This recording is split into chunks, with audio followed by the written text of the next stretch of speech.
پانچویں سپارے کی پہلی آیہ مبارکہ کا ترجمہ ہم نے گزشتہ درس میں کیا تھا۔ سورہ النساء کی یہ آیت نمبر 24 ہے۔ اس کے بارے میں ایک دو ضروری باتیں عرض کرنے کے بعد پھر آگے پانچویں سپارے کی دوسری آیت جو سورہ النساء کی آیت نمبر 25 ہے، اس کا ہم انشاءاللہ ترجمہ کریں گے۔ چوتھے سپارے کی آخری جو آیہ مبارکہ ہے سورہ النساء کی آیت نمبر 23، اس میں اللہ تبارک و تعالیٰ نے محرمات کا بیان کیا، وہ عورتیں جن سے نکاح نہیں ہو سکتا۔ اس میں کچھ نسبی طور پر عورتیں جو ہیں وہ ان سے نکاح نہیں ہو سکتا، پھر رضاعت کی وجہ سے، دودھ پینے کی وجہ سے رشتے کچھ حرام ہو جاتے ہیں، ان سے نکاح نہیں ہو سکتا، پھر مصاہرت کی وجہ سے، یعنی کسی عورت سے نکاح کیا ہے تو اس سے نکاح کرنے کی وجہ سے کچھ عورتوں سے نکاح، اور اس کی پھر آگے دو صورتیں ہو جاتی ہیں، کچھ سے وقتی طور پر منع ہوتا ہے اور کچھ سے ہمیشہ کے لیے نکاح منع ہو جاتا ہے۔ یہ گزشتہ دو درسوں میں اس کا تفصیل سے بیان ہو چکا۔ آگے اللہ تبارک و تعالیٰ نے فرمایا والمحصنات۔ اب یہاں ایک بات حضرت پیر کرم شاہ صاحب رحمۃ اللہ تعالیٰ علیہ نے یہاں لکھی ہے، اس کی وضاحت کرتے ہوئے پھر آگے آپ فرماتے ہیں کہ ان دو آیتوں میں، یہ پہلی اور دوسری آیت جو ہے اور جگہوں پہ بھی یہ الفاظ آئے ہیں، محصنات اور محسنین کے الفاظ کئی بار آئے ہیں۔ تو محسن اس کی جمع محسنین اور محسنون ہوتا ہے، اور محسنتن اس کی جمع محسنات۔ تو اب ان کا معنی فرماتے ہیں کہ کسی جگہ تو اس کا معنی کیا گیا ہے شادی شدہ، کہیں پاک باز، کہیں آزاد، اور کہیں کنوارا یعنی غیر شادی شدہ۔ اب ایک آدمی اب جب پڑھتا ہے تو لفظ ایک ہے، اس کے معنی تین چار، یعنی ایک ہی آیت دو آیتوں میں مختلف معنی میں استعمال ہوئے ہیں، تو پھر انسان کے ذہن میں سوال پیدا ہوتا ہے۔ تو فرماتے ہیں کہ اصل بات یہ ہے کہ یہ بنا ہے حصن سے، ہا صاد اور نون، جس کا معنی ہوتا ہے روکنا اور حفاظت کرنا، اسی لیے قلعے کو بھی حصن کہتے ہیں کہ وہ آدمی کو محفوظ کرتا ہے۔ تو اب یہ الفاظ ان کا تقریباً معنی ایک ہی بنتا ہے کہ جن کے ذریعے سے آدمی محفوظ ہو جاتا ہے، کہ شادی شدہ یعنی نکاح والا کیا گیا کہ نکاح کے ذریعے انسان گناہوں سے محفوظ ہوتا ہے، اور اسی طرح یعنی مختلف معنی ان کا آگے معنی جو ہے وہ ایک ہی بن جاتا ہے، کہ مقصد یہی ہے کہ جو انسان کو گناہوں سے محفوظ رکھے۔ اب یہاں اس کا معنی والمحصنات کا معنی ہے وہ عورتیں جو اس وقت کسی کے نکاح میں ہیں، تو فرمایا ان سے بھی نکاح نہیں ہو سکتا۔ اب یہاں حضرت مفتی احمد یار خان صاحب نعیمی رحمۃ اللہ تعالیٰ علیہ نے بڑا ایک ضروری مسئلہ بیان کیا ہے کہ ایک عورت کا کسی سے نکاح ہوا، اب اس کے بعد اگر وہ خاوند کہیں گم ہو جائے، کہیں چلا جائے، تو پھر کیا کیا جائے؟ اب وہ عورت نکاح والی ہے، اس کا نکاح ہوا ہے، لیکن اس کا خاوند جو ہے وہ مفقود کہتے ہیں اس کو، مفقود الخبر، جس کے بارے میں کچھ علم نہیں ہے۔ تو اب اس کے بارے میں یہ ہے کہ جب تک یہ معلوم نہ ہو کہ وہ آدمی فوت ہو چکا ہے، اس وقت وہ اس کے نکاح میں ہے۔ اور اگر اس کے بارے میں کوئی خبر نہیں ہو تو اتنا وقت انتظار کیا جائے کہ جس سے یہ ظن غالب ہو جائے کہ اب وہ آدمی فوت ہو چکا تھا۔ اب یہ بات اس دور کی ہے جب یہ اس طرح کے ذرائع نہیں تھے اطلاعات کے۔ آج کے دور میں انسان دنیا میں کہیں بھی ہو، کم از کم یہ تو معلوم ہوتا ہے کہ وہ انسان زندہ ہے یا فوت ہو گیا۔ ہاں اپنی مرضی سے کوئی پوشیدہ ہے تو وہ الگ بات ہے۔ تو بہرحال جو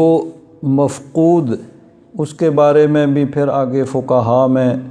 اختلاف ہوا کہ کتنا عرصہ انتظار کیا جائے، اور اسی طرح یہ بھی ہے کہ اگر خاوند صحیح طریقے سے وہ خرچہ وغیرہ نہیں دیتا ہے، اس کا رویہ درست نہیں ہے، تو ایسی صورتوں میں پھر عورت کیا کرے؟ یعنی وہ گھر بھی نہیں بساتا ہے، چھوڑتا بھی نہیں ہے، طلاق بھی نہیں دیتا ہے اور بساتا بھی نہیں ہے، کہ اس صورت میں پھر کیا کیا جائے؟ تو اب اس صورت میں پھر یہی ہے کہ وہ عورت عدالت کے ذریعے وہ اپنا نکاح جو ہے وہ ختم کر لے، جس کو آج کل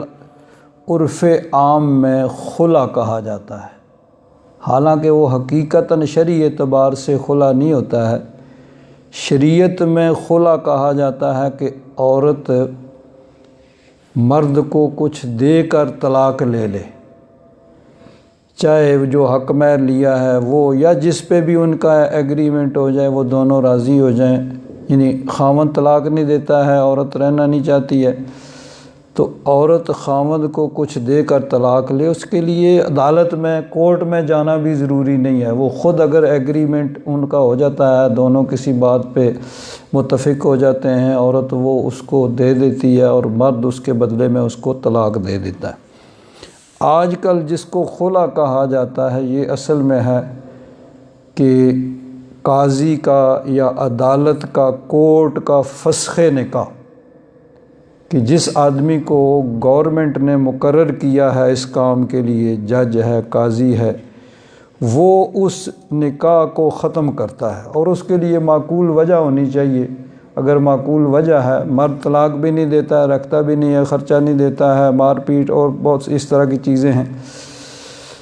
تو اس صورت میں جب گورنمنٹ کی طرف سے مقرر کردہ آدمی اس نکاح کو ختم کرے گا تو پھر وہ نکاح ختم ہو جائے گا، یعنی اس کو فسخ نکاح، نکاح کا توڑنا کہا جائے گا۔ فقہ حنفی میں اس بارے میں بڑے سخت احکام ہیں، اس لیے ہمارے علماء نے، خاص طور پر ہمارے موجودہ دور کے بہت بڑے عالم اور مصنف گزرے ہیں، مولانا غلام رسول سعیدی صاحب، جنہوں نے قرآن پاک کی تفسیر یہ 12 جلدوں میں لکھی ہے، 16 جلدوں میں بخاری شریف کی شرح، 7 جلدوں مسلم شریف کی شرح انہوں نے لکھی ہے، وہ اس بارے میں مسلم شریف میں بھی اور اس کی شرح میں اور بخاری شریف کی شرح مختلف مقامات پہ انہوں نے یہی لکھا ہے کہ دیگر فقہ یعنی فقہ مالکی کے مطابق، یعنی حنفی قاضی جو ہیں اس کو بھی اس کے مطابق فیصلہ کرنا چاہیے، اور عالم کو بھی اس کے مطابق فتویٰ دے کے اگر ایسی صورتحال ہو تو وہ اس کا نکاح جو ہے وہ ختم کر سکتا ہے۔ اب خاص طور پر یورپ میں بھی یہ صورتحال بہت پائی جاتی ہے کہ اکثر اوقات ایسے ہوتا ہے کہ ٹھیک ہے بھائی نکاح ہو گیا، اس کے بعد گزارا نہیں ہو رہا ہے، مرد جو ہے وہ طلاق نہیں دیتا ہے، عورت رہنا نہیں چاہتی ہے، تو اب کیا کیا جائے؟ جب تک مرد طلاق نہیں دے گا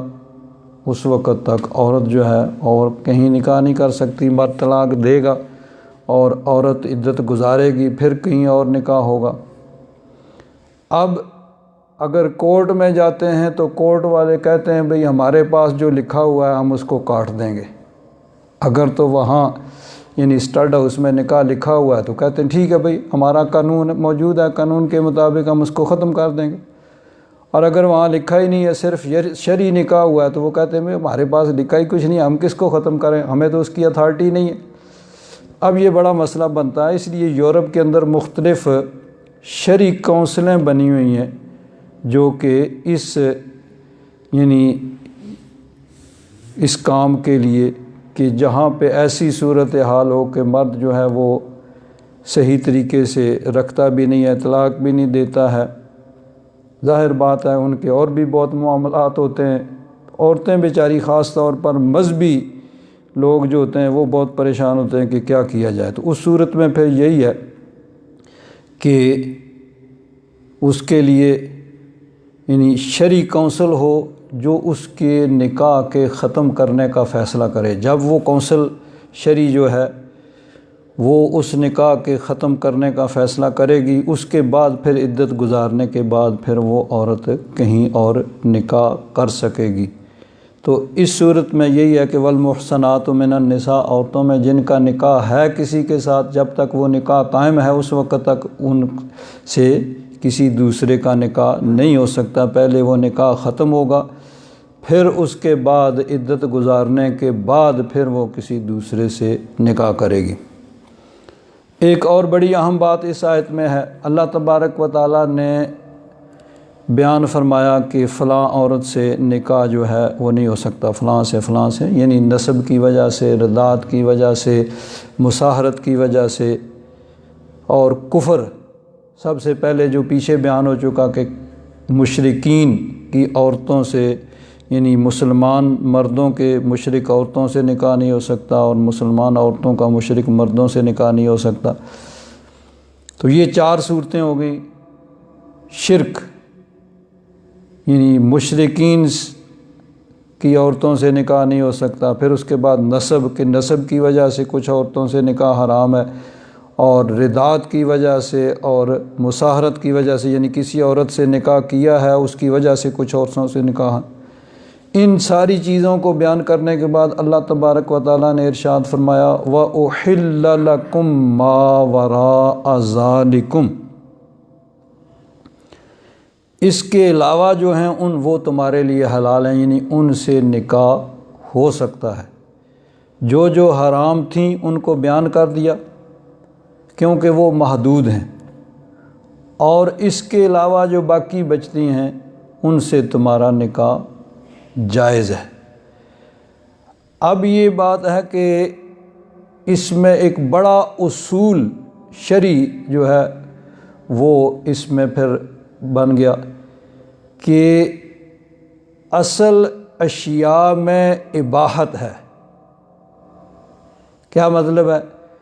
کہ کسی چیز کے حرام ہونے کے لیے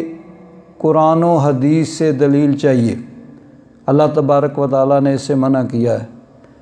نبی کریم صلی اللہ علیہ وسلم نے اس چیز سے منع کیا ہے،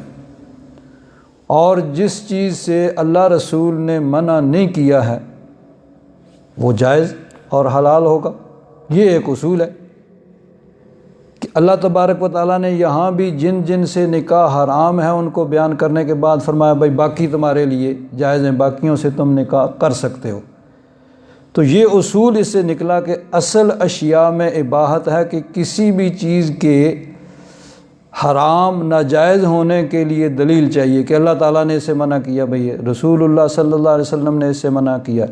اور اگر اللہ رسول نے منع نہیں کیا تو وہ چیز جائز ہے۔ اب ذرا غور کیجیے، بعض لوگ کہتے ہیں جی آپ لوگ میلاد کرتے ہیں، کہاں لکھا ہوا ہے یہ جائز ہے؟ بھائی یہ اصول ہی غلط ہے کہ یہ پوچھنا کہ جواز کی دلیل، حلال ہونے کی جائز۔ قرآن و حدیث کا اصول تو یہ ہے کہ جو چیز حرام اور منع ہے اس کے لیے دلیل چاہیے۔ اگر اللہ تبارک و تعالیٰ نے قرآن پاک میں منع کیا ہے، نبی کریم صلی اللہ علیہ وسلم نے کسی حدیث میں منع کیا ہے تو ٹھیک ہے منع، اور اگر اللہ رسول نے منع نہیں کیا ہے تو پھر یہ کہنا کہ جی اس کے جواز کی دلیل کیا، یہ یعنی وہ انسان اپنے آپ کو اپنی بے علمی کو ظاہر کر رہا ہے، اعلان کر رہا ہے کہ مجھے علم ہی نہیں ہے قرآن و حدیث کے اصول کا۔ جو یہ کہے کہ میلاد کے کہاں لکھا ہوا ہے میلاد جائز ہے، وہ اپنی جہالت کا مظاہرہ کرتا ہے اور اپنی جہالت کا اظہار کر رہا ہے، بھئی مجھے یہ اصول بھی نہیں پتہ کہ اصل اشیاء میں اباحت ہے۔ اسی طرح کوئی کہتا ہے جی 11ویں کہاں لکھی ہوئی ہے، کہاں لکھا ہے 11ویں جائز ہے؟ وہ آدمی جہالت کا مظاہرہ کرتا ہے جو یہ بات کرتا ہے کہ اس کو یہ پتہ ہی نہیں ہے کہ قرآن و حدیث کا اصول کیا ہے۔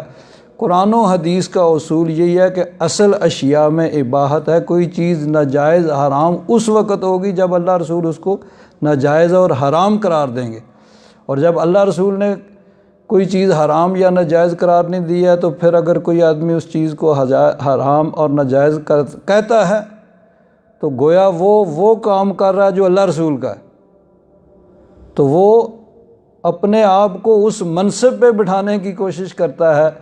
کہ یہ منصب تو اللہ تبارک و تعالیٰ کا ہے، اور اللہ تبارک و تعالیٰ نے اپنے محبوب کو دیا ہے کہ کسی چیز کو وہ حرام قرار دے۔ تو کوئی آدمی بعد میں اٹھ کے کسی چیز کو جو اللہ رسول نے حرام نہیں کیا اپنے پاس سے حرام کرے تو پھر وہ گویا اس منصب پہ وہ قابض ہونے کی کوشش کر رہا ہے۔ تو اصل جو ہے یہی ہے، کیونکہ اللہ تبارک و تعالیٰ نے دیکھی شروع میں قرآن پاک کے شروع میں اللہ تبارک و تعالیٰ نے فرمایا هو الذی خلق لکم ما فی الارض جمیعا، اللہ تبارک و تعالیٰ نے سب چیزیں زمین میں تمہارے لیے پیدا کی ہیں۔ تو سب چیزیں جائز ہیں، جن کو اللہ تعالیٰ نے منع کر دیا کہ یہ نہیں کھانا ہے، یہ نہیں کرنا ہے، ایسے نہیں کرنا ہے، وہ منع ہو گئی، اور جس سے منع اللہ رسول نے نہیں کیا ہے وہ جائز ہے کہ اللہ تبارک و تعالیٰ نے ہمارے لیے پیدا کیا۔ اور یہاں بھی یہی اصول ہوا کہ اللہ تبارک و تعالیٰ نے جو ممنوعات ہیں ان کو بیان فرما دیا کہ ان سے منع ہے، اور اس کے بعد فرمایا کہ اس کے بعد جو ہیں وہ تمہارے لیے جائز ہیں۔ تو یہ ایک بڑا بنیادی اصول ہے کہ کسی بھی چیز کے حرام اور ناجائز ہونے کے لیے دلیل درکار ہے، نہ کہ کسی چیز کے جائز ہونے کے لیے دلیل مانگی جائے۔ بھائی جائز تو اصل ہے ہی اشیاء میں اباحت ہے کہ اللہ تعالیٰ نے ہمارے لیے ساری چیزیں بنائی ہیں، ہاں جن چیزوں سے منع کر دیا ہے یہ نہیں کرنا ہے، بھائی ٹھیک ہے ایسے نہیں کرنا، یہ نہیں کھانا، یہ نہیں کرنا، جو چیزیں منع کر دیں وہ منع ہو گئیں، تو جن سے منع نہیں فرمایا وہ جائز ہیں۔ اور ایک بات بڑی اہم اس آیت میں ہے، اللہ تبارک و تعالیٰ نے فرمایا فَمَسْتَمْتَعْتُمْ بِهِ مِنْهُنَّ فَآتُوهُنَّ أُجُورَهُنَّ فَرِيضَةً، تو پس جن سے تم فائدہ اٹھاؤ ان میں سے، یعنی جن سے نکاح کرو تو ان کا تم حق مہر جو ہے جو مقرر ہوا ہے اس کو ادا کرو۔ یہاں سے بعض لوگوں نے کہا کہ جی متع، استمتاع سے انہوں نے متع نکالا کہ متع جائز۔ اب متع کیا ہے؟ عرب کے اندر ایک وقتی نکاح جس کو تائدلق کہتے ہیں، ایک نکاح ہوتا تھا تائدلق، وقتی طور پر تھوڑے وقت کے لیے، اور یہ عام وہاں پہ مروج تھا کہ انسان کہیں کسی شہر میں گیا اور کسی عورت سے اس کا یعنی ایگریمنٹ ہوا، گویا کہ وقتی نکاح، اس کے لیے نہ تو گواہوں کی ضرورت اور نہ یعنی کوئی چیز اس کو دینا، بھئی اتنے دن کے لیے میرا اور تیرا نکاح ہوگا، تعلق ہوگا، اور جس چیز پہ ان کا ایگریمنٹ ہو گیا اتنے پیسے، یہ چیز وہ چیز جو بھی ان دونوں وہ دے دیے، اور اتنے دن تک ان کا نکاح، یعنی اس معاشرے میں اس کو برا نہیں سمجھا جا، بھئی ٹھیک ہے انہوں نے متع کیا ہے اب یہ دونوں اکٹھے رہ سکتے ہیں۔ جب وہ مدت پوری ہوگی وہ ختم ہو گیا۔ یہ عرب کے اندر رائج تھا، اسلام کے شروع میں بھی اس کی اجازت تھی، شروع میں یہ چیز جو ہے یہ رائج تھی، جس طرح اور بہت سی چیزیں اسلام میں منع کی ہیں، مثلا شراب عام پی جاتی تھی، یکدم اس کو منع نہیں کیا گیا بلکہ آہستہ آہستہ اس کو منع کیا گیا۔ تو متع جو ہے یہ بھی شروع میں جس طرح عرب کے اندر رائج تھا، اسلام نے اس کو منع نہیں کیا، یہ ہوتا رہا مختلف مواقع پہ، مسلمانوں نے بھی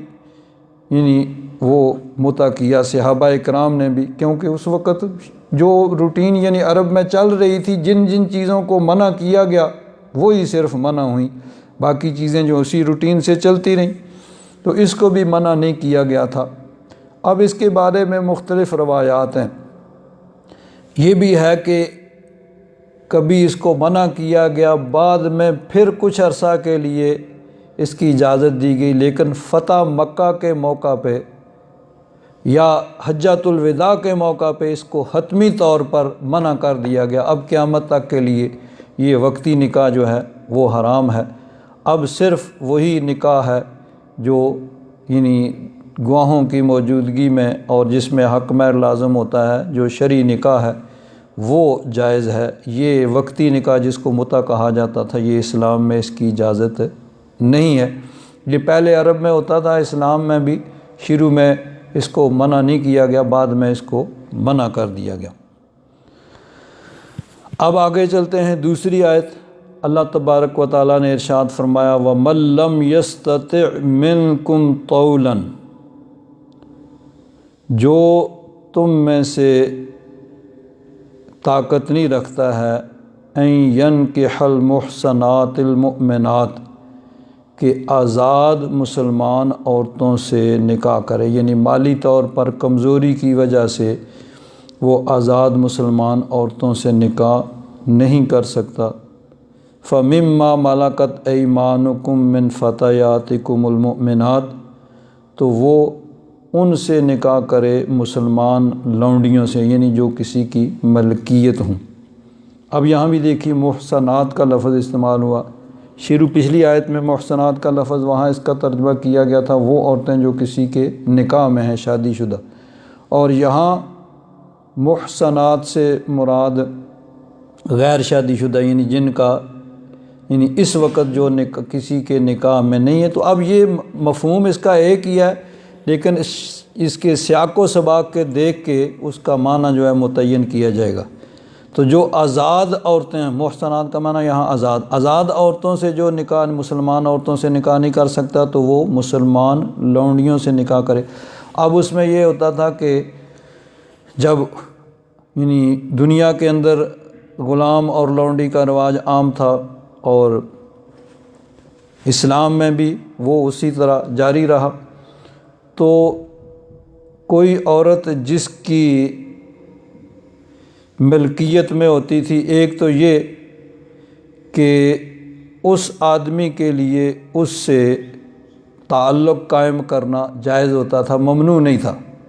نکاح جس طرح نکاح کے ذریعے نکاح کے بعد مرد اور عورت کا تعلق قائم ہوتا ہے، اسی طرح اگر کوئی عورت کسی کی ملکیت ہے تو اس کے لیے اس کی اجازت تھی۔ یہ پہلے بھی تھا، اسلام نے بھی اس کو قائم رکھا۔ تو اب اصل چیز ہے اللہ رسول نے جس چیز کو جائز کیا ہے وہ جائز ہے، اور یعنی جس چیز سے منع کر دیا وہ منع ہو گئی۔ تو اس سے چونکہ منع نہیں کیا گیا تو یہ اسی طرح جائز رہی کہ نکاح کے ذریعے بھی مرد اور عورت کے تعلق قائم ہوتے ہیں، اور ملک یمین یعنی ہاتھ کی ملکیت کوئی عورت جب کسی کی باندھی ہے لونڈی ہے اس کی ملکیت میں ہے تو وہ بھی اس سے تعلق قائم کر سکتا ہے، اور یہ بھی ہو سکتا ہے کہ وہ کسی دوسرے کے نکاح میں اس کو دے دے۔ اب اس کے لیے اصول مقرر تھا، تو اللہ تبارک و تعالیٰ نے فرمایا کہ جو مالی طور پر اتنا مضبوط نہیں ہے کہ کسی آزاد عورت مسلمان عورت سے نکاح کر سکے، وہ کسی یعنی مسلمان لونڈی سے وہ نکاح کر لے۔ واللہ اعلم بایمانکم، اللہ تبارک و تعالیٰ تمہارے ایمان کو اور اس کی کیفیت کو اچھی طرح جانتا ہے۔ بعضکم من بعض، تم میں سے بعض میں سے یعنی تم سب ایک ہی جنس میں سے ہو، حضرت آدم علیہ السلام کی اولاد میں سے ہو۔ عرب کے اندر لونڈیوں سے نکاح کو بہت معیوب سمجھا جاتا تھا، تو اللہ تبارک و تعالیٰ نے فرمایا کہ تم سب آدم علیہ السلام کی اولاد ہو، چاہے وہ غلام ہوں لونڈیاں ہوں یا آزاد ہوں، سب کے سب تم اللہ تبارک و تعالیٰ کے بندے ہو اور آدم علیہ السلام کی اولاد میں سے ہو۔ فَانْكِحُوهُنَّ، پس تم ان لونڈیوں سے نکاح کرو، بِإِذْنِ أَهْلِهِنَّ، ان کے اہل سے یعنی ان کے مالکوں سے۔ یہاں یعنی لونڈی کا نکاح اس کے مالک کی اجازت سے ہوتا تھا کہ وہ چاہے تو کسی آدمی کے ساتھ اس کا نکاح کر دے، اور اگر کوئی غلام ہوتا تھا تو غلام بھی مالک کی اجازت سے نکاح کر سکتا تھا۔ تو اللہ تعالیٰ نے فرمایا کہ ان لونڈیوں سے نکاح کرو ان کے اہل یعنی ان کے مالکوں کی اجازت سے۔ وَآتُوهُنَّ أُجُورَهُنَّ بِالْمَعْرُوفِ، اور ان کو ان کا اجر یعنی ان کا حق مہر ادا کرو معروف طریقے سے۔ محسنات، تاکہ وہ پاک دامن ہو جائیں، غیر مصافحات، نہ کہ وہ بدکاری کرنے والی، ولا متخذات اخدان، نہ وہ پوشیدہ، یعنی نہ وہ اعلانیہ بدکاری کریں اور نہ پوشیدہ طور پر ان سے نکاح، اس لیے کہ تاکہ وہ پاک دامن ہو جائیں۔ فَإِذَا أُحْسِنَّ، پس جب وہ اپنے آپ کو محفوظ کر لیں نکاح کے ذریعے، فَإِنْ أَتَيْنَ بِفَاحِشَةٍ، پھر اگر وہ بے حیائی کا مظاہرہ کریں یعنی بدکاری کریں، فَعَلَيْهِنَّ نِصْفُ مَا عَلَى الْمُحْصَنَاتِ مِنَ الْعَذَابِ، تو ان پر آدھا ہوگا اس کا جو آزاد عورتوں پر سزا ہے، یعنی چونکہ ان کے حقوق بھی کم تھے تو اسی اعتبار سے پھر ان کی آگے ان کے لیے سزا بھی کم ہے۔ تو غلام یا لونڈی کے لیے جو سزا تھی وہ آزاد مرد اور عورت سے آدھی تھی۔ تو اب اگر کوئی آزاد مرد یا عورت غیر شادی شدہ وہ بدکاری کرتا، زنا کرتا، تو اس کو 100 کوڑے لگائے جاتے۔ تو اب غلام اور لونڈی ان کو نصف یعنی 50 کوڑے لگائے جائیں گے۔ اگر کوئی شادی شدہ مرد عورت مسلمان وہ بدکاری کا مظاہرہ کرتا ہے، زنا کرتا ہے، تو اس کو سنسار کیا جاتا ہے شرعی طور پر، یہ اس کی سزا۔ تو اب اس کا تو چونکہ نصف ہو نہیں سکتا، اس لیے اس کو پھر یعنی وہی سزا ہوگی کوڑوں والی، اور وہ 50 کوڑے ان کو لگائے جائیں گے۔ اب یہ شرعی سزا ہے جو یعنی شریعت نے مقرر کی ہے، جہاں پہ شرعی احکام نافذ ہیں وہاں پہ۔ تو اللہ تبارک و تعالیٰ نے فرمایا کہ جب وہ لونڈیاں اپنے آپ کو محفوظ کر لیں، فَإِنْ أَتَيْنَ بِفَاحِشَةٍ، پھر اگر وہ بے حیائی کا مظاہرہ کریں، بدکاری کریں، تو فَعَلَيْهِنَّ نِصْفُ مَا عَلَى الْمُحْصَنَاتِ مِنَ الْعَذَابِ، ان پر آدھی سزا ہوگی جو آزاد عورتوں پر ہوتی ہے۔ ذَلِكَ لِمَنْ خَشِيَ الْعَنَتَ مِنْكُمْ، یہ اس کے لیے ہے جس کو اپنے اوپر گناہ کا ڈر ہو۔ تو اب گناہ کا ڈر ہے کہ اگر وہ نکاح نہیں کرے گا تو گناہ میں پڑ جائے گا، اور آزاد عورت سے نکاح کرنے کی اس کو مالی طور پر طاقت نہیں ہے، تو اس کو پھر اجازت دی گئی کہ وہ کسی لونڈی سے نکاح کر لے کے وہاں پہ اخراجات کم ہوں گے۔ وَأَن تَصْبِرُوا خَيْرٌ لَكُمْ، اور تمہارا صبر کرنا ہی بہتر ہے، یعنی اپنے آپ کو گناہ سے بچانا، کیونکہ لونڈی سے جب کوئی نکاح کرتا ہے تو اس سے جو اولاد پیدا ہوتی تھی وہ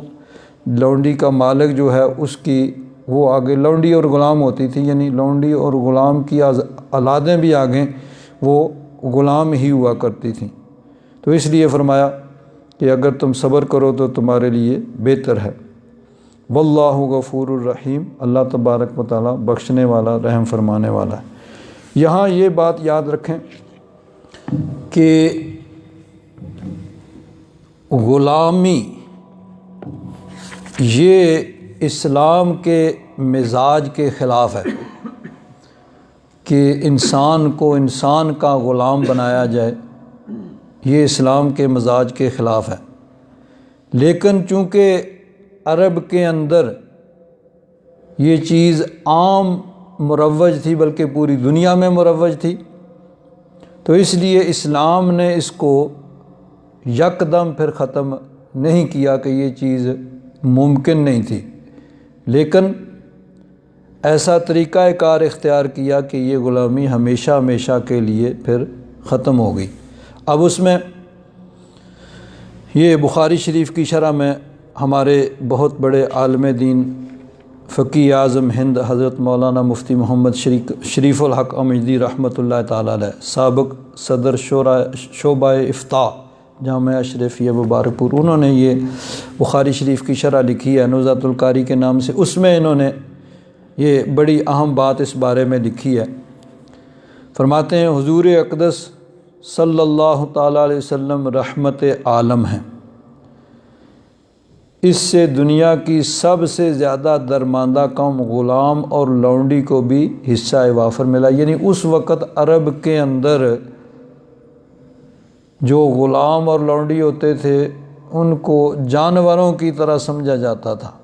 یا اگر یہ کہا جائے کہ جانوروں سے بھی بدتر سمجھا جاتا تھا تو یہ بھی کوئی غلط نہیں ہوگا، ان کے کوئی حقوق نہیں ہوتے تھے۔ تو لیکن نبی کریم صلی اللہ علیہ وسلم نے ان کو بھی ان کے حقوق عطا فرمائے۔ فرماتے ہیں اس دور کے عالمی تمدن اور قانون کی مجبوری کی وجہ سے غلامی کی رسم بالکلیہ ختم نہیں کی جا سکی، یعنی اس وقت چونکہ پوری دنیا میں اس کا رواج تھا اور ایک عالمی قانون بنا ہوا تھا، اور پھر دیکھیں لوگوں کے غلام اور لونڈیاں انہوں نے رقم سے خریدے ہوئے، اور اگر یک دم اس کو ختم کر دیا جاتا تو یہ چیز ناممکن تھی، تو اس لیے اس کو یک دم تو ختم نہیں کیا، مگر غلاموں کی نجات کی بہت سی صورتیں نکال دیں بالکلیہ، یعنی اس کو فوراً بالکل ختم کرنے سے بہت بڑی دشواری یہ تھی کہ پوری دنیا میں یہ رواج عام تھا، فاتح مفتوح کو غلام بنا لیتے۔ اب یہ ہوتا کہ جب دو قبیلوں کی، دو لشکروں کی آپس میں لڑائی ہوتی تو جو فتح یاب ہو جاتا کیا کرتے، جتنے لڑنے والے ہیں ان سب کو تو تہہ کر دیا جاتا، قتل کر دیا جاتا، بچوں اور عورتوں کو غلام اور لونڈیاں بنا لیا جاتا تھا۔ اگر حضور اقدس صلی اللہ تعالیٰ علیہ وسلم مسلمانوں کو اس کا پابند فرما دیتے کہ یہ کسی کو غلام نہ بنائیں، مسلمان تو اس کی پابندی کرتے اور دوسری قوموں کو غلام نہ بناتے، مگر دوسری قومیں مسلمانوں پر اگر فتح پاتی تو انہیں غلام بنا لیتی، یعنی وہ تو اس قانون کے پابند نہ ہوتے، تو اگر کوئی مسلمان ان کے ہاتھ آ جاتا تو وہ تو اس کو غلام بنا لیتے، اور مسلمان کہتے نہیں بھئی ان کو ہم غلام، تو یہ چیز ناممکن تھی، اس لیے یعنی اس سے منع نہیں کیا گیا، یعنی اس میں مسلمانوں کی یک طرفہ پھر تذلیل تھی، اس لیے اس وقت غلامی پر مکمل پابندی کسی طرح مناسب نہ تھی۔ البتہ اس میں انسانی قدروں کا لحاظ کر کے کافی اصلاح فرمائی، ان کے ساتھ انسانی رویہ کی ترغیب دی۔ اب دیکھیں یہ جو بات اس معاشرے میں کی جا رہی ہے جہاں پہ یہ کوئی آدمی تصور بھی نہیں کر سکتا تھا کہ یہ جو ہمارے ہاتھ کی ملکیت ہیں، ہمارے غلام ہیں جن کو ہم نے اپنے رقم دے کے خریدا ہوا ہے، یہ ہمارے برابر کے انسان ہیں۔ جس طرح دیکھیں نا آج بھی کہ جو آدمی صاحب حیثیت ہوتا ہے، مالدار ہوتا ہے، جائیداد واد ہوتا ہے، تو کچھ لوگوں کو وہ اپنے برابر نہیں سمجھتا، بھئی چارپائی میں یہ میرے ساتھ تو نہیں بیٹھ سکتا، حالانکہ سارے آدم علیہ السلام کی اولاد ہیں، لیکن چونکہ وہ شروع سے ایک چیز دیکھتے چلے آ رہے ہیں کہ جو جاگیردار کی اولاد ہوگی وہ جاگیردار آگے بنے گا، وہ اوپر بیٹھے گا، جو بیچارہ کام کرنے والا ہوگا وہ اس کا آگے اولاد بھی وہی ہوگی، وہ نیچے۔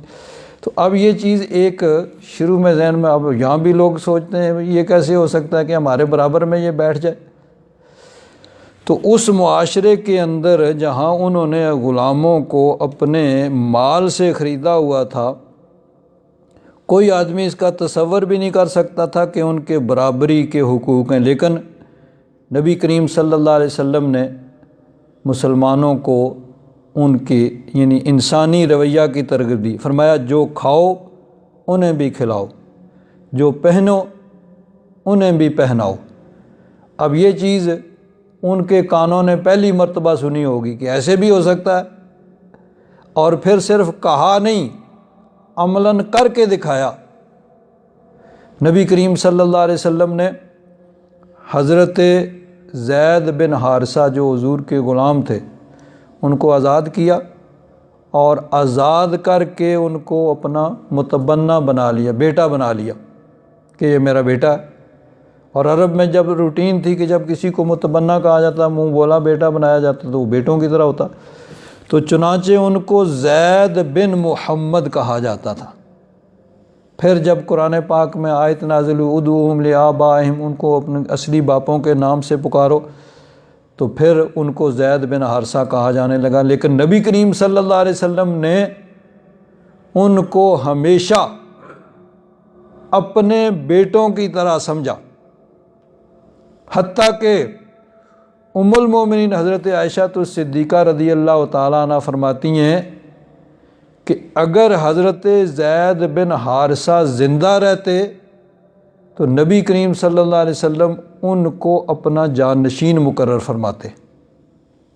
اب نبی کریم صلی اللہ علیہ وسلم کے بعد حضرت صدیق اکبر خلیفہ بنے۔ حضرت صدیق اکبر کی خلافت جو ہے وہ صحابہ کرام کے مشورے سے منعقد ہوئی، سب صحابہ کرام نے پھر اس کو قبول کر لیا تو اس پہ اجماع ہو گیا۔ نبی کریم صلی اللہ علیہ وسلم نے ان کو اپنا جانشین مقرر نہیں کیا تھا۔ ہاں بہت سے اشارے اس میں موجود تھے کہ اپنی جگہ ان کو نماز پڑھانے کے لیے کھڑا کیا، یہ سب سے بڑا اشارہ تھا، اور بہت سے اشارے موجود تھے، لیکن صراحتاً یہ نہیں کہا کہ میرے بعد صدیق اکبر خلیفہ ہوں گے۔ لیکن حضرت زید بن حارثہ کے متعلق ام المومنین فرماتی ہیں کہ اگر وہ زندہ ہوتے، وہ 8 ہجری میں جنگ معطا میں شہید ہو گئے تھے، فرماتی ہیں کہ اگر وہ زندہ ہوتے تو نبی کریم صلی اللہ علیہ وسلم ان کو اپنا جان نشین مقرر کرتے۔ یہ ہے کہ نبی کریم صلی اللہ علیہ وسلم نے صرف ایک تھیوری نہیں دی، پریکٹیکل کر کے دکھایا، بھئی یہ دیکھو غلاموں کو اس طرح اپنے برابر سمجھا جاتا۔ حضرت بلال حبشی رضی اللہ تعالیٰ عنہ، ان کو حضور کی بارگاہ میں وہ مرتبہ اور مقام حاصل تھا جو بعض اوقات حضرت صدیق اکبر، حضرت فاروق اعظم، حضرت عثمان غنی، حضرت علی کو بھی نہیں حاصل ہوتا تھا۔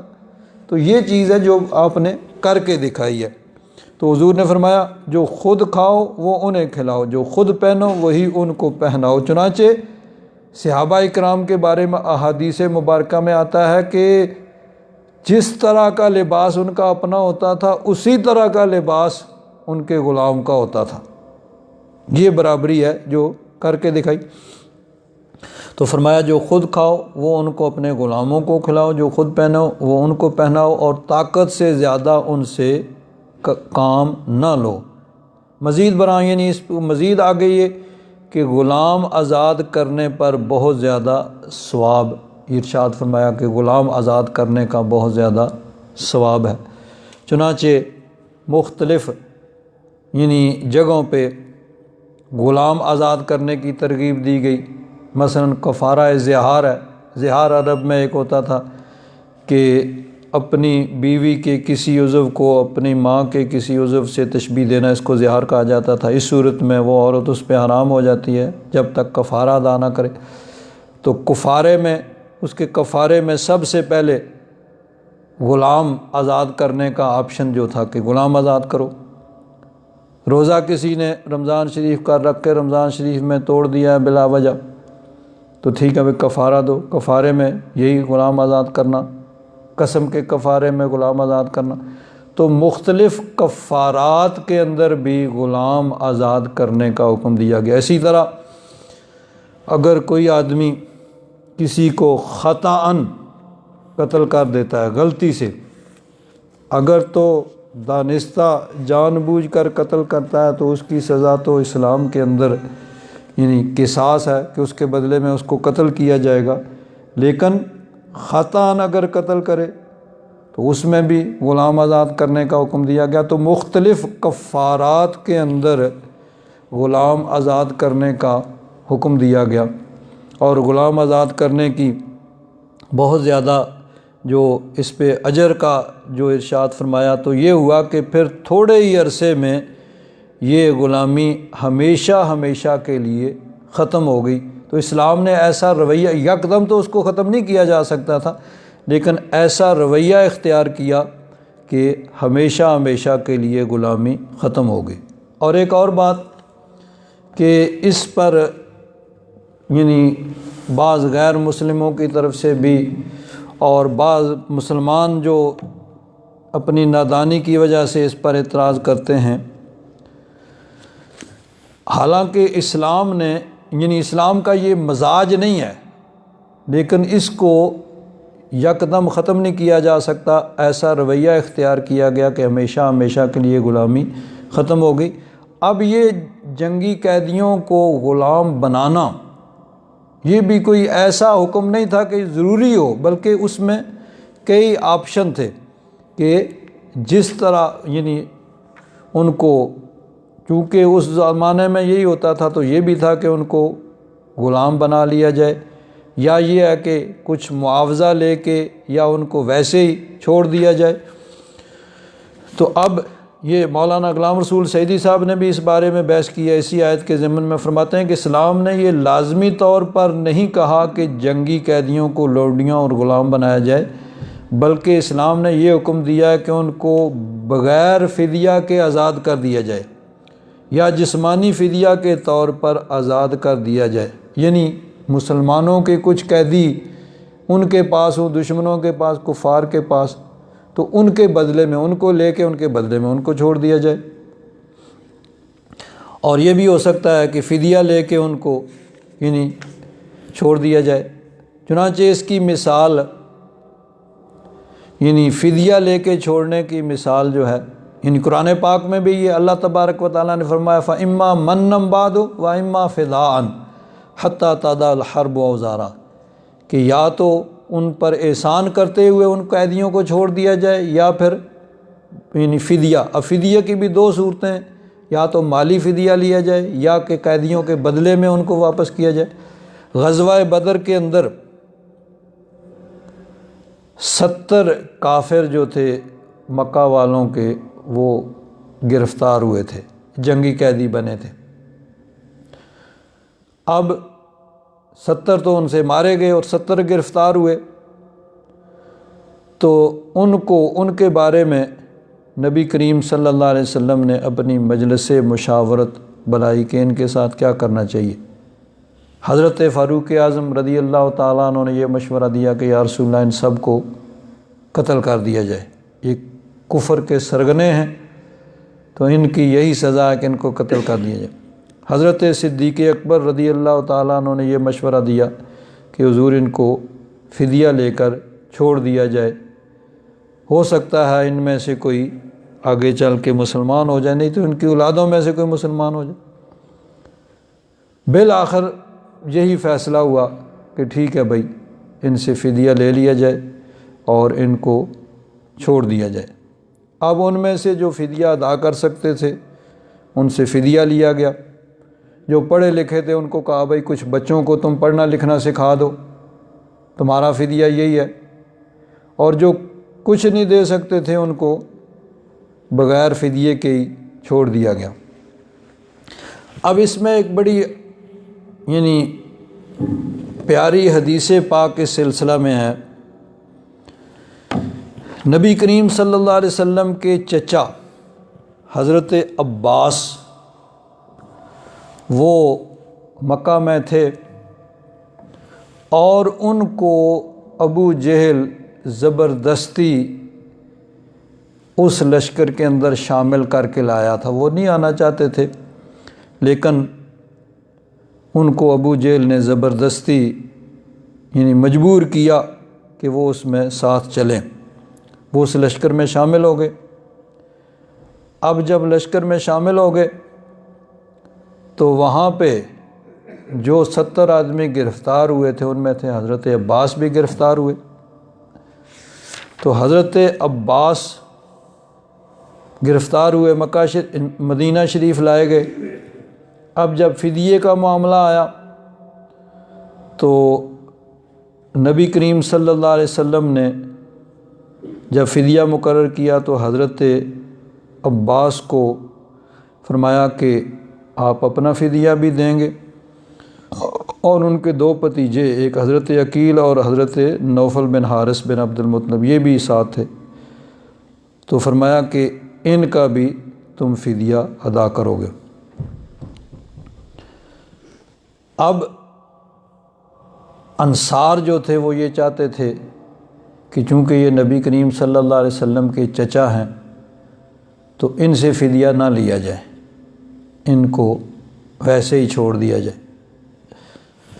اب ویسے حضرت عباس رضی اللہ تعالیٰ عنہ ان کے بارے میں، ان کے ایمان کے بارے میں بھی مختلف روایتیں ہیں کہ یہ کس موقع پہ مسلمان ہوئے۔ سب سے جو معتبر روایت یہ ہے کہ جب نبی کریم صلی اللہ علیہ وسلم مکہ فتح کرنے کے لیے لشکر کے ساتھ جا رہے تھے مکہ شریف کی جانب،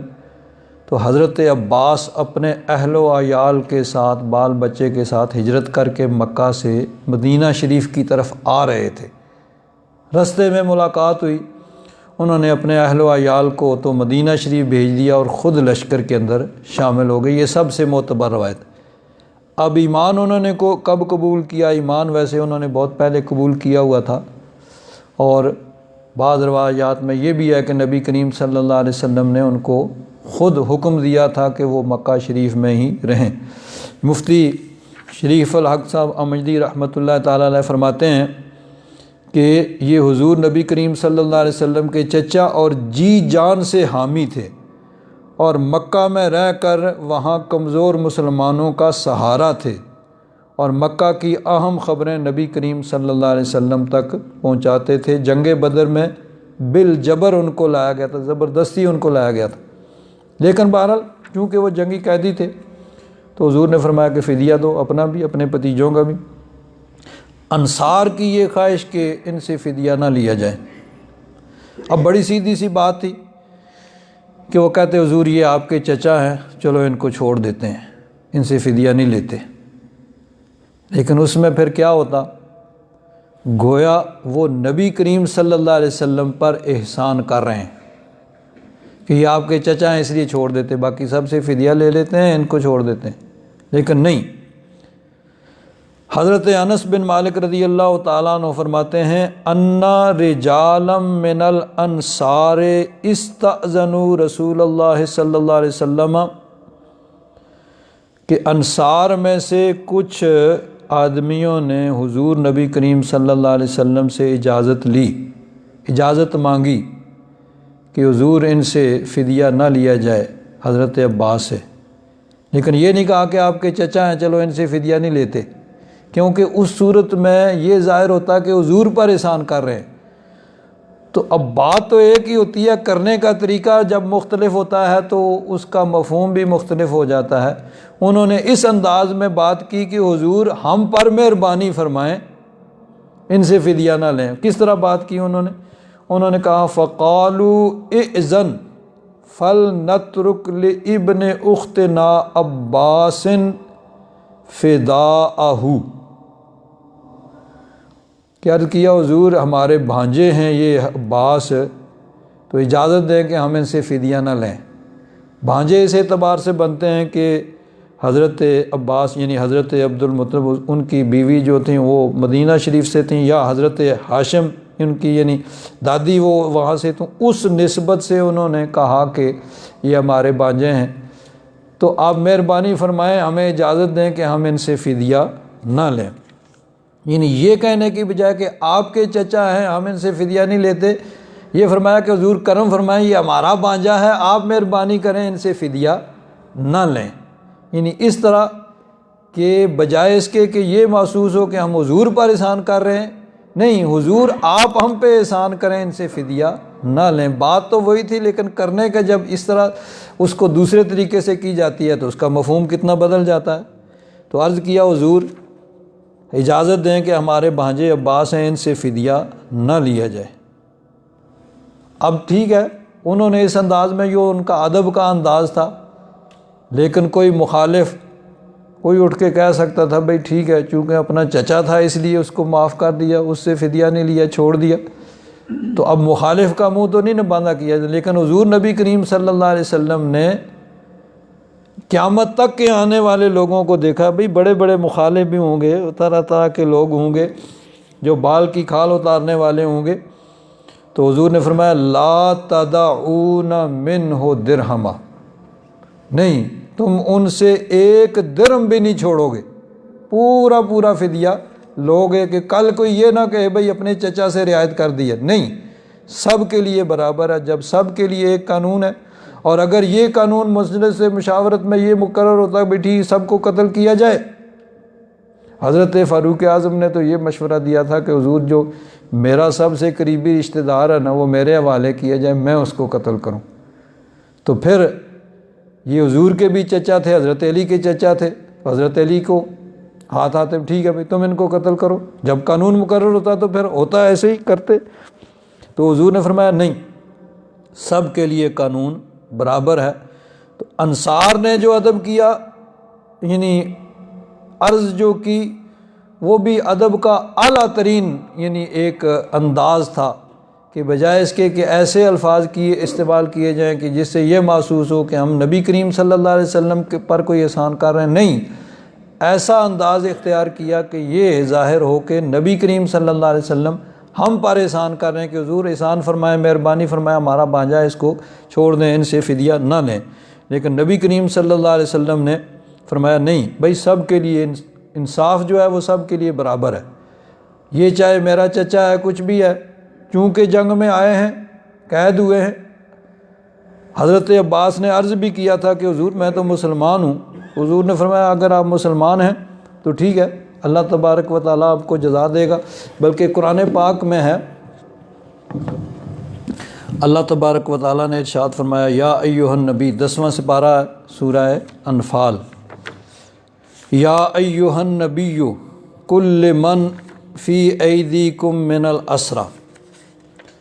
اے نبی ان سے فرما دو جو تمہارے ہاتھ میں قیدی ہیں، ان یعلم اللہ فی قلوبکم خیرا یؤتکم خیرا مما اخذ منکم ویغفر لکم، اگر تمہارے دل میں بلائی ہے یعنی ایمان ہے تو اللہ تبارک و تعالیٰ اس کو بہتر جانتا ہے، تو وہ تمہیں اس سے بہتر عطا فرمائے گا جو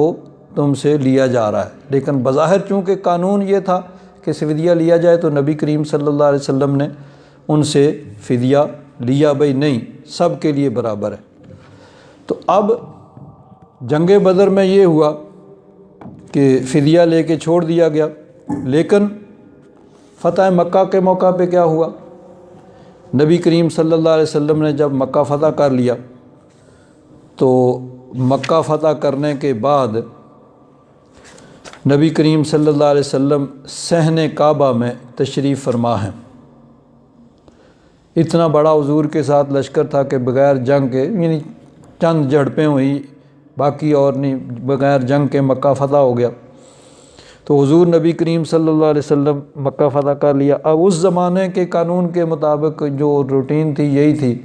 کہ ٹھیک ہے بھئی، جتنے جنگجو ہیں جو جنگ میں حصہ لے سکتے ہیں، بالغ مرد ہیں، ان سب کو قتل کر دیا جائے، مردوں، عورتوں اور بچوں کو لونڈیوں اور غلام بنا لیا جائے۔ تو اگر حضور سارے مکہ کے جتنے جوان تھے سب کو قتل کر دیتے، مردوں، عورتوں اور بچوں کو لونڈیوں غلام بنا دیتے تو کوئی اعتراض نہیں کر سکتا تھا، بھائی اس زمانے میں روٹین ہی یہی تھی۔ لیکن نبی کریم صلی اللہ علیہ وسلم نے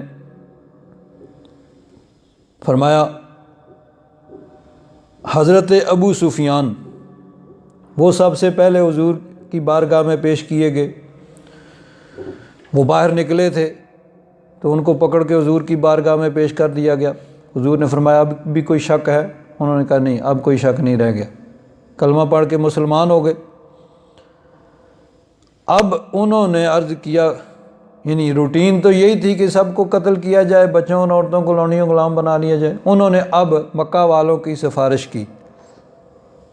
حضور نے فرمایا اچھا ٹھیک ہے، جو آدمی ابو سفیان کے گھر میں آ جائے اس کو معافی ہے، اس کو کچھ نہیں کہا جائے گا۔ سب سے بڑے جو دشمن تھے، جن کی عمر گزر گئی تھی مخالفت کرتے ہوئے، ان پہ سب سے زیادہ احسان کیا جا رہا۔ بھئی آج شان ہے اگر کسی کی تو مکہ میں تو ابو سفیان کی ہے کہ جو ابو سفیان کے گھر میں آ جائے گا اس کو کچھ نہیں کہا جائے گا۔ تو جو جتنا بڑا دشمن تھا اس پر اتنا ہی بڑا احسان کیا جا رہا ہے۔ سب سے پہلے یہ فرمایا کہ جو ابو سفیان کے گھر میں آ جائے اس کو معافی۔ تو انہوں نے سوچا کہ میرا گھر کتنا ہے، اتنا بڑا شہر مکہ کا، تو کیسے سارے لوگ میرے گھر میں آ جائیں گے؟ عرض کیا حضور میرے گھر میں تو سارے لوگ نہیں آ سکتے۔ اچھا فرمایا ٹھیک ہے، جو حرم شریف میں آ جائے تلوار رکھ دے، جو ہتھیار نہ اٹھائے اس کو معافی۔ اب حرم شریف کا بھی چھوٹا سا صحن تھا، ارد گرد لوگوں کے گھر تھے، تو حرم شریف میں کتنے لوگ آ سکتے ہیں؟ سارے مکہ کے لوگ تو حرم میں بھی نہیں آ سکتے۔ عرض کیا حضور سارے حرم میں بھی نہیں آ سکتے۔ اچھا فرمایا ٹھیک ہے، جو اپنے گھر میں بیٹھ جائے، دروازہ بند کر لے، جو لڑائی نہیں کرے گا، آج ہتھیار نہیں اٹھائے گا، اس کو بھی معافی۔ تو آج دنیا کو اس کی مثال تو پیش کرے۔ دنیا میں سلامتی کونسلیں تو بڑی بنتی ہیں اور امن کی، پیس کی باتیں کی جاتی ہیں، لیکن عملاً اگر کسی نے کر کے دکھایا ہے تو نبی کریم صلی اللہ علیہ وسلم نے کر کے دکھایا ہے کہ اس کو امن کہا جاتا ہے، اور یہ ہے امن کہ جس کا ہم نے پرچار کیا ہے اس پہ ہم نے عمل کر کے بھی دکھایا ہے۔ تو اسلام میں بہرحال یہ مختلف آپشن موجود ہیں کہ چاہے تو ان کو فدیہ لے کے چھوڑ دیا جائے، مالی معاوضہ لے کے چھوڑ دیا جائے، یا ویسے ہی قرآن پاک میں من بعد احسان کر کے چھوڑ دیا جائے۔ تو مکہ جب فتح ہوا تو سب لوگوں کو معاف کر دیا گیا، اور معاف بھی کیسے کیا گیا؟ ارشاد فرمایا اذهبوا انتم الطلقاء، جاؤ آپ آج تم سب آزاد ہو، کسی سے کچھ نہیں کہا جائے۔ لا تثریب علیکم اليوم، آج کسی سے کوئی گلا شکوہ بھی نہیں ہوگا۔ پنجابی میں جس کو کہتے ہیں نا علامہ، تثریب عربی کا معنی اردو میں یہی ہے گلا شکوہ، اور پنجابی میں جس کو علامہ کہتے ہیں، یعنی کسی کو کوئی پرانی غلطی یاد کر کے اس کو کہا جائے تو نے فلاں وقت یہ کیا تھا، اس کو شرمندہ کیا جائے۔ تو فرمایا اب کسی پر تثریب بھی نہیں ہے، کسی کو پچھلی غلطی یاد کرا کے اس کو شرمندہ بھی نہیں کیا جائے گا، جاؤ سب کو معاف کر دیا۔ تو یہ ہمارے آقا کی شان ہے کہ آپ نے دنیا کو امن دیا ہے۔ الحمدللہ رب العالمین والصلاۃ والسلام علی حبیبہ سیدنا و مولانا محمد وعلی آلہ واصحابہ اجمعین۔ اللہم انک عفو کریم تحب العفو فاعف عنا یا غفور یا غفور۔ صلی اللہ تعالی علی حبیبہ سیدنا و مولانا محمد وعلی آلہ واصحابہ اجمعین برحمتک یا